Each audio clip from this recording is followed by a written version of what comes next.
Nakikita nyo, ganyan na po kataas yan. Ayan, so pagka kung na rin siya mga kagulay, lagpas na sa akin, unat kamay pa. So pagka pumitas talaga mga kagulay, abutan na lang. So ayan mga kagulay, isang magandang umaga at welcome back nga pala ulit dito sa akin channel.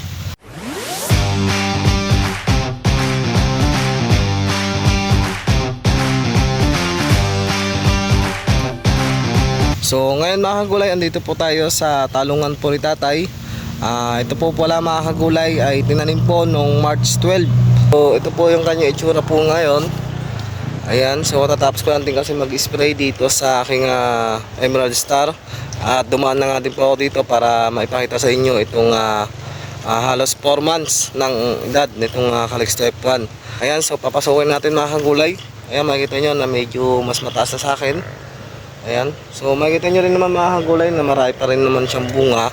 Marami po siyang bungo na lumalabas. Ayan, makikita nyo yung mga bunga niya.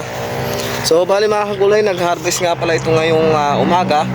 Hindi nga lang po kasi ako makasama sa mga pag-harvest kasi madaling araw po nag-i-spray na po ako ng aking mga tanim. Kaya kahit po yun sa akin, hindi ko na rin po ma-video.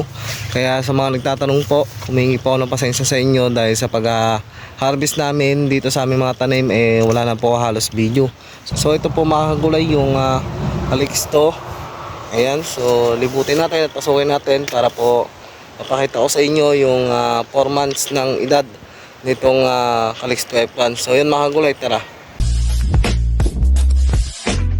So dito tayo pupunta sa may gawing gitna na yan. So makikita nyo yung kanyang mga dahon. Ayan, dark green siya ang kulay niya. Ayan, so tsaka sa mga bunga niya malalambot at di pa rin po siya nagbabago. At yung kanyang ilalim mga kagulay namumunga na din. Ayan, so ganito po ang bunga niya pagka bungang ilalim na po.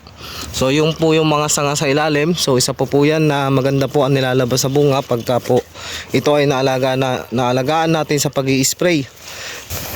Ayan, so ngayon kasi harvest niya, hindi ko lang po alam kung nakailang bundle ngayong araw itong Calixto F1 na to. Ayan, so bali 4,000 square meter po ito na Calixto F1. So pasukin natin tong loob niya. At ito katatapos lang ding padamuhan sa mga kasama namin o katulong namin na nag-aasikaso dito. At pagka hagisa na po ulit ng abono yan. Tapos itong gitna niya mga kagulay, dahil nag-aaraw pa naman dito at wala pa naman masyadong ulan, pwede pa pong isprayan ng contact herbicide dyan. Ayan, so madaling maliliit kahit ka-harvest lang po na ngayong araw ay marami pa po siyang mga pasunod. Ayan yung mga pasunod niya. So diretso pa rin po yung pangumunga niya.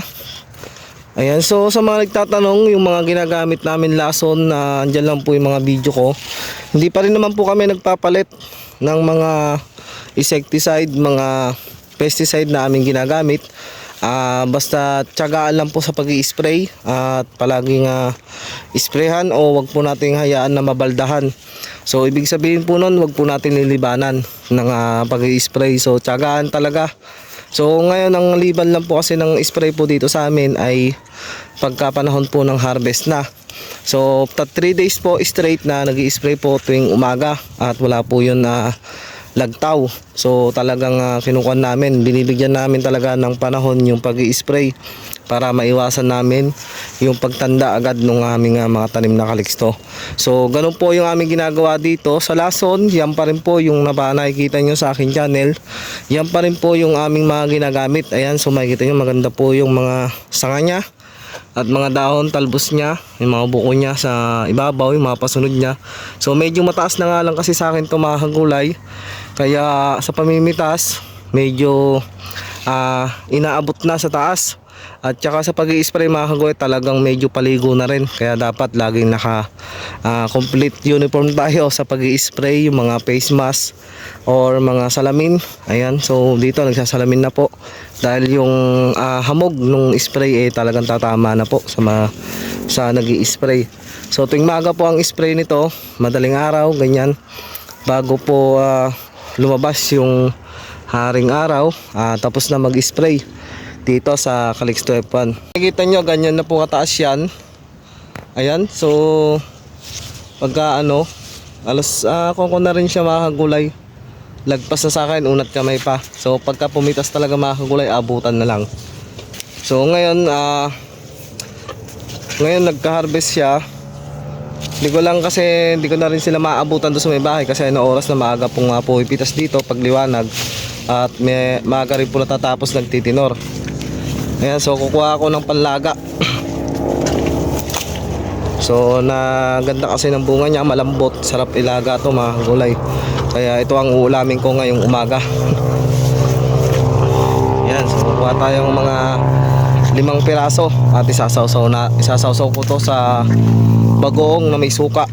Ayan, so medyo ayan, sarap pong ulamin to pagka umaga nga po. Ito talaga ang mga the best na ulam.